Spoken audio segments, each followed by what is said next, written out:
नमस्कार, PKR प्रोडक्सनको YouTube च्यानलमा तपाईलाई स्वागत छ। म कृष्ण प्रसाद भण्डारी। आज म तपाईहरुलाई इन्टरनेट डाउनलोड म्यानेजरलाई कसरी डाउनलोड गर्ने, कसरी इन्स्टल गर्ने, कसरी प्याच गर्ने र मोजिला फायरफक्समा कसरी इनेबल गराउने भन्ने बारेमा सिकाउँदै छु। सर्वप्रथम तपाईले इन्टरनेट डाउनलोड म्यानेजरलाई डाउनलोड गर्नुपर्ने हुन्छ। इन्टरनेट डाउनलोड म्यानेजरलाई त जहाँबाट पनि तपाईले डाउनलोड गर्न सक्नुहुन्छ, तर त्यसको प्याच फाइल डाउनलोड गर्नको लागि अप्ठ्यारो पर्छ। तसर्थ प्याच फाइल सहित भएको इन्टरनेट डाउनलोड म्यानेजरलाई डाउनलोड गर्नको लागि म तपाईलाई एउटा लिंक दिँदै छु। सर्वप्रथम आफ्नो फेसबुकको सर्च बक्समा जानुस्। सर्च बक्समा गएर हार्डवेयर एन्ड नेटवर्किङ ट्युटोरियल भन्ने एउटा ग्रुप छ, उक्त ग्रुपलाई खोज्नुस्। म यहाँनिर जुम गरेर देखाउँदै छु। उक्त ग्रुपको spelling hardware and networking tutorial, यहाँनिर म मार्क गर्दै छु। Hardware and networking tutorial. उक्त ट्युटोरियल ग्रुपलाई क्लिक गरिसके पछाडि तपाईको त्यही ग्रुपको तलपट्टि तपाईलाई अति आवश्यक पर्ने सफ्टवेयरहरु तपाईले पाउन सक्नुहुन्छ। जस्तो कि सफ्टवेयरहरु यहाँनिर मैले युटोरेन्टहरु, त्यस्तै गरी इन्टरनेट डाउनलोड म्यानेजर भर्जन 6.23 को राखेको छु। तपाईले यसलाई डाउनलोड गर्न सक्नुहुन्छ। र डाउनलोड गरेपश्चात तपाईले यसलाई इन्स्टल गर्ने प्रोसेसको लागि अब तपाई इन्स्टल प्रोसेसतिर जानुहुन्छ। डाउनलोड गरिसके पश्चात तपाईले यहाँनिर डाउनलोड बटनमा क्लिक गरिसके पछाडि तपाईले डाउनलोड भइ नै हाल्छ। डाउनलोड भइसके पछाडि तपाईले इन्स्टलतिर जानुपर्ने हुन्छ। इन्स्टलमा जानको लागि सुरुमा डाउनलोड्समा जानुस् र त्यहाँनिर तपाईको इन्टरनेट डाउनलोड म्यानेजर डाउनलोड भइसकेको हुनेछ। उक्त डाउनलोड भइसकेको इन्टरनेट डाउनलोड म्यानेजरलाई डबल क्लिक गर्नुस् र यहाँनिर IDM 623 भन्ने पाउनुहुन्छ। यो भनेको तपाईको इन्स्टल फाइल हो। .exe लेखेको फाइल छ। उक्त फाइललाई खोल्नुस्, एस गर्नुस्, नेक्स्ट गर्नुस्, फेरि पनि नेक्स्ट गर्नुस्। Create an icon for the IDM on desktop भनेछ। यो तपाईले डेस्कटपमा आइकन बनाउनको लागि अप्सन दिएको भने माथिपट्टि डेस्टिनेसन फोल्डर छ। यो प्रोग्रामलाई कुन ड्राइभमा तपाईले इन्स्टल गर्न चाहनुहुन्छ, उक्त ड्राइभ तपाईले रोज्न चाहनुहुन्छ। यहाँनिर मैले सी ड्राइभमै प्राय फाइलहरु इन्स्टल गरिने भएकोले सी ड्राइभ भित्र राख्न चाहे। तपाईले अन्यथा पनि राख्न सक्नुहुन्छ। र त्यसपछि नेक्स्ट गर्दिनुस्, फेरि पनि नेक्स्ट गर्दिनुस् र यो इन्स्टल प्रोसेस भइसकेको छ र फिनिश गर्दिनुस्। र फिनिश गरिसके पश्चात अब तपाईलाई यहाँनिर एउटा अप्सन आउँछ, internet download manager has been registered with a fake serial number or the serial number has been blocked भनेको छ। यो भन्नु भनेको प्याच गर्नुभन्दा अगाडि हो। अब हामीले प्याच गर्दैछौँ। उक्त प्याच गर्ने प्रोसेसलाई राम्रोसँग हेर्नु होला। प्याच गर्नुभन्दा अगाडि तपाईको यदि कुनै पनि एन्टिभाइरस छ भने त्यसको प्रोटेक्सनलाई केही समयको लागि अफ गरिदिनु होला। र यदि छैन भने विन्डोज डिफेन्डरलाई तपाईले डिसेबल गराउनु पर्ने हुन्छ।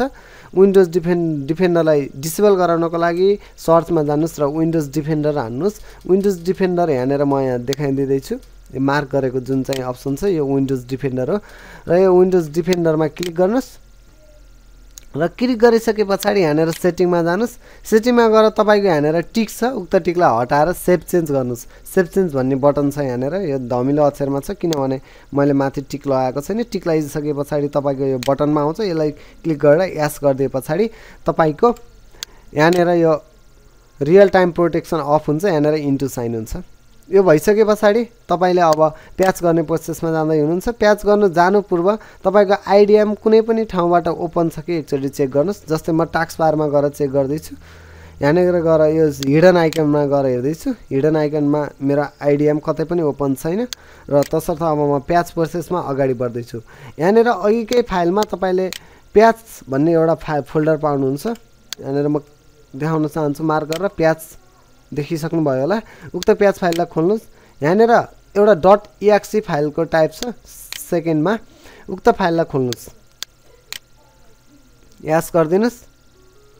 यस गरिसके पछाडि एउटा साउन्ड अथवा म्युजिक सहितको एउटा केही बक्स आउँछ। उक्त बक्समा प्याच भन्ने अप्सन छ। यहाँनिर प्याच भन्ने अप्सन छ। म यहाँनिर मार्क गरेर देखाउन चाहन्छु प्याच।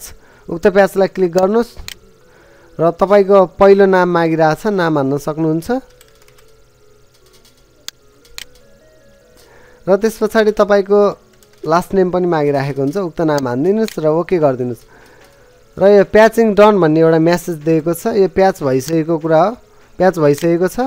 अब त्यसपछि एक्जिट गरिदिनुहोस्।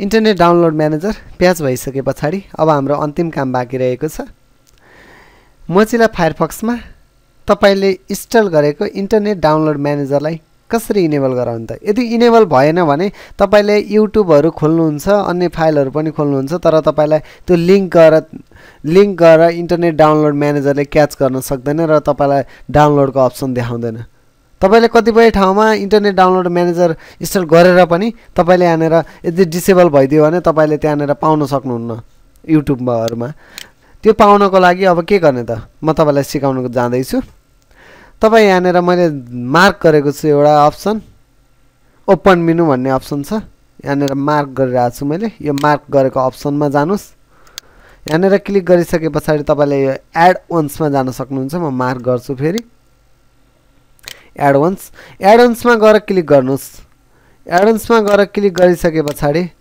तपाईलाई एउटा एक्सटेन्सनमा यहाँनेर एक्सटेन्सनमा एउटा अप्सन आउँछ आइडिएम इन्टिग्रेसन यो डिसेबल भइरहेछ अब यसलाई इनेबल गराउने है त इनेबलको लागि इनेबल बटन थिच्नुस् रिस्टार्ट नाउ गर्दिनुस् त्यसपछि तपाईको इन्टरनेट डाउनलोड म्यानेजर इनेबल भइसकेको छ अब तपाईले कुनै पनि लिंक खोल्नु भयो भने युट्युबकै लिंक खोलेर हेरौँ एउटा कुनै युट्युबको लिंक पनि यहाँनेर तपाईको डाउनलोड अप्सन आइसकेको छ डाउनलोड दिस भिडियो भन्ने अप्सन इन्टरनेट डाउनलोड म्यानेजरको आइसकेको छ र तपाईको सबै प्रोसेसहरु अब सकिसकेको छ